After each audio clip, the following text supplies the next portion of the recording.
Selamat pagi, selamat siang, dan selamat malam untuk para hadirin yang menonton video saya. Di sini saya akan mempresentasikan tentang bahan polimer. Sebelumnya, izinkan saya memperkenalkan diri terlebih dahulu. Nama saya Ngurah Bagus Arya Bima dengan NIM 220553146 dengan dosen pengampu Profesor Dr. Cokorda Gede Sultan India STMT. Di sini sumber dari presentasi saya dari buku Science of Engineering Materials, From to Materials oleh Manas Canda.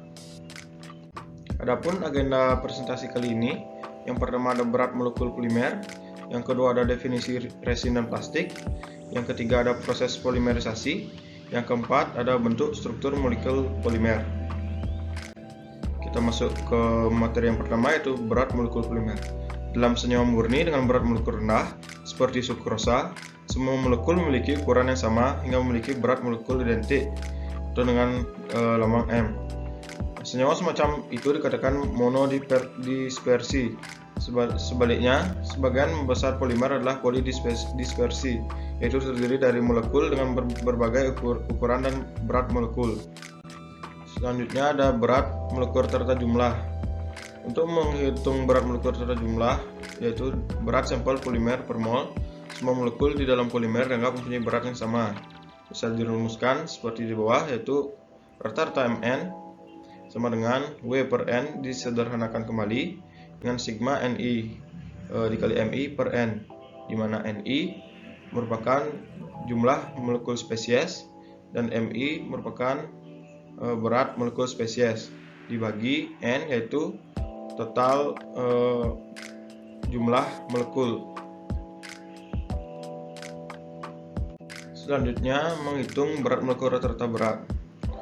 Berat sampel polimer dari setiap proses molekul yang dihitung berdasarkan massa polarisabilitas spesies polimer yang ada. Polimer massa yang besar berkontribusi besar dalam pengukuran. Metode yang digunakan yaitu hamburan cahaya, di mana bisa dirumuskan rata-rata MW sama dengan, langsung yang sederhana, sigma Ni kali Mi pangkat 2 dibagi sigma Ni kali Mi, di mana seperti tadi Ni merupakan jumlah spesies molekul dikali berat spesies molekul pangkat 2 dibagi jumlah spesies molekul dan dikali berat spesies molekul. Selanjutnya ada indeks polidispersi. Biasanya I berada di antara 1,5 dan 2,5, tetapi dapat berkisar hingga 15 atau lebih. Semakin tinggi nilai I, maka semakin besar sebaran distribusi molekul polimer. Untuk sistem monodispersi atau bahan kimia murni, yaitu I sama dengan 1. Selanjutnya ada definisi resin dan plastik. Kedua istilah tersebut, yaitu resin dan plastik, umum digunakan, tapi tidak ada definisi eksplisit untuk keduanya. Istilah resin awalnya merujuk pada produk organik turunan nabati dengan berat molekul relatif tinggi. Ada dua golongan, yaitu pertama ada termoset. Termoset adalah polimer yang jika dipanaskan akan mengeras, sedangkan termoplas adalah polimer yang melunak pada proses pemanasan. Berikut saya lampirkan pengaplikasian termoplas, yaitu proses pembuatan botol plastik. Bisa disimak video dengan baik. Nah, di sini bisa dilihat yaitu biji plastik atau granula plastik yang sedang dipilah ukurannya.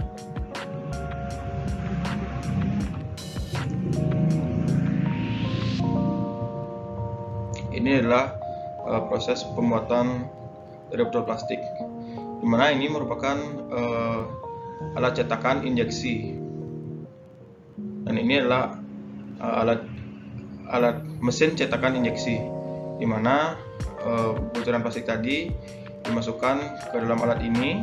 Setelah itu masuk ke saluran, di mana di saluran tersebut ada elemen pemanas. Ada 3 zona, yaitu ada feed zone, transition zone, dan metering zone.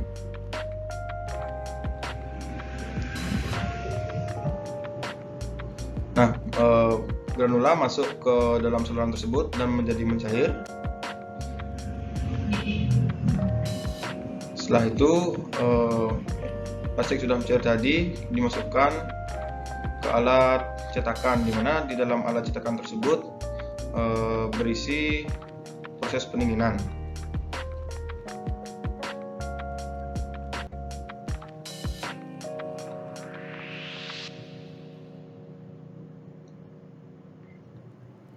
Begitulah bentuknya dan menjadi seperti ini.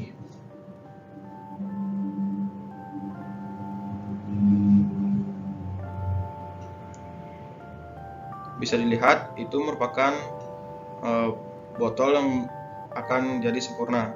Bisa dilihat tadi proses pemanasan dari botol yang belum sempurna itu, yaitu setelah pemanasan dimasukkan ke alat ini, kemudian diberi angin agar bisa membentuk seperti botol sebagaimana mestinya.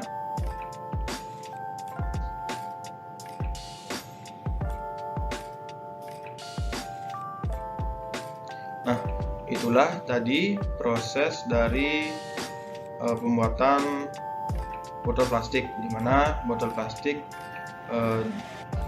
tergolong dari termoplas.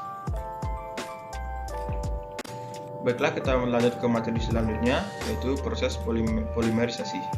Bisa dilihat di bagian di bawah. Beginilah penjabaran materi saya. Baiklah, kita masuk ke yang pertama, polimer kondensasi. Sebagian besar, tapi tidak semua, proses polimerisasi bertahap melibatkan reaksi polikondensasi atau kondensasi berulang. Dalam reaksi kondensasi antara dua molekul, masing-masing molekul kehilangan satu atom atau kelompok atom di ujung reaksi yang mengarah pada pembentukan ikatan kovalen antara keduanya. Contohnya polyethylene glycol, protein, dan nilon. Baiklah, di sini saya melampirkan video di mana tentang eksperimen nilon, di mana dan bagaimana nilon itu terbuat. Baiklah, bisa disimak video yang satu ini. Nilon adalah sebuah polimer, di mana berarti molekul nilon pada dasarnya membentuk rantai panjang yang dibentuk oleh molekul kecil yang disebut monomer.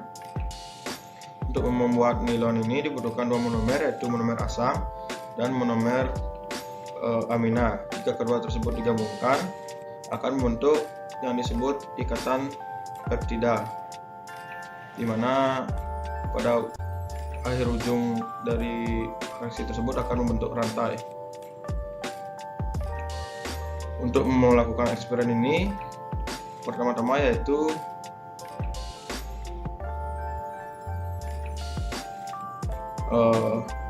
amina akan dimasukkan ke dalam air dan asam dimasukkan ke sikloheksana. Keduanya tersebut tidak dapat bersatu layaknya air dan minyak. Mereka akan membentuk dua lapisan.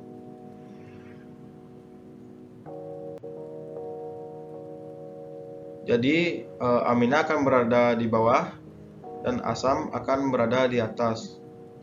Yang terjadi yaitu di antar muka akan membentuk sebuah polimer di mana nilon itu jadi. Bisa dilihat dalam video, dia akan menarik antar muka dan menjadi sebuah nilon yang panjang.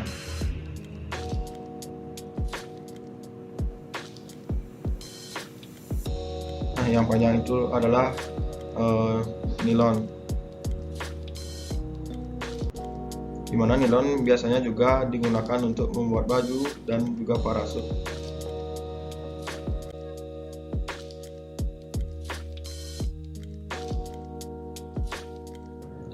Selanjutnya ada polimerisasi rantai atau adisi.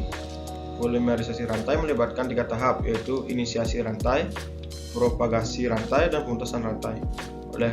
Oleh karena pembawa rantai dapat berupa ion atau radikal bebas, maka polimerisasi adisi digolongkan ke polimerisasi radikal bebas dan polimerisasi anionik atau kationik. Contohnya yaitu politena, polipropena, dan juga PVC atau polyvinyl klorida. Selanjutnya, bentuk struktur molekul polimer. Polimer dapat diklasifikasikan berdasarkan bentuk struktural molekul polimer sebagai linier, bercabang, atau ikatan silang. Representasi skematis dan jenis polimer ini diberikan pada gambar bawah ini.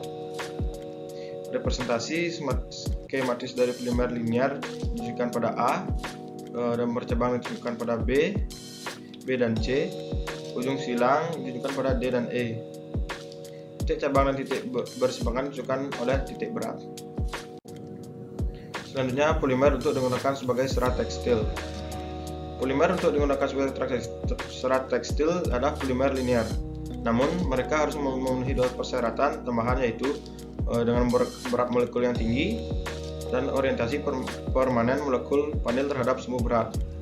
Penting bahwa molekul memiliki tingkat keteraturan yang tinggi dan kekuatan sekunder yang kuat untuk memungkinkan orientasi dan kristalisasi. Bisa dilihat pada bawah adalah bentuk dari polimer linear. Selanjutnya ada bahan elastomer. Pada dasarnya, bahan elastomer adalah bahan polimer linear, tetapi ada ciri khas tertentu dalam struktur molekulnya. Polimer elastomer menghasilkan molekul rantai sangat panjang yang terjadi dalam susunan melingkar acak dalam kondisi tanpa tekanan. Bisa dilihat pada gambar di mana bahan elastomer bisa meregang dan kembali ke bentuk semulanya. Baiklah, sekian dari presentasi kali ini. Apabila ada salah kata dan pengucapan, saya mohon maaf. Saya tutup dengan selamat pagi, selamat siang, dan selamat malam.